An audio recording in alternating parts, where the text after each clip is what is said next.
Kaya pala nagsasakitan yung mga likod dito. May pag ganun-ganun mo para yun ko. Players, good luck. Kamay sa mesa. Top 6 answers are on the board. Kapag aakit ng ligaw ang rooster sa inahing manok, ano kaya ang iririgalo niya rito? Rocco. Feeds. Pagkain ng manok. Okay. Nandiyan ba pagkain ng manok? Yeah. So, Paul, pag aakit ng ligaw ang rooster sa inahing manok, ano kaya iririgalo niya rito? Itlog. Itlog! Nandiyan ba ang itlog? Pwede naman. Paul, pass or play? Play. Play, let's play. Come on.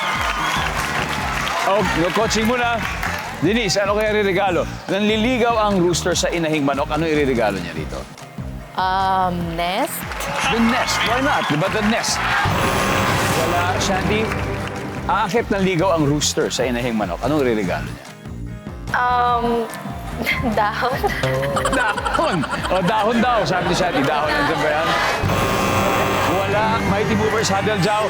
Pag aakit ng ligaw ang rooster sa inahing manok, ano kaya iririgalo niya rito? Kiss. Halik, syempre. Kiss na yan. Survey natin ba ang gift? Yes.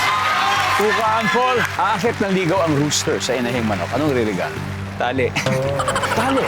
Para taliin sila, para magdikit sila, di ba? Tali. Pandikit sa isa't isa. Mighty Movers. Okay. Joker. Isipin mo, yung tandang. Umakit ng ligaw sa manok. Ano kayo ririgalo niya? Sa tingin ko, bulate. Bulate. Jeremy. Same? Bulate rin? Same po. Oh, Bulate. Bulate. Rocco, akit ng ligaw ang rooster ang sa inahing manok. Ano kayo ririgalo rito? Bibigyan niya ng bulate. Bulate. Survey ng Zumba, ang bulate.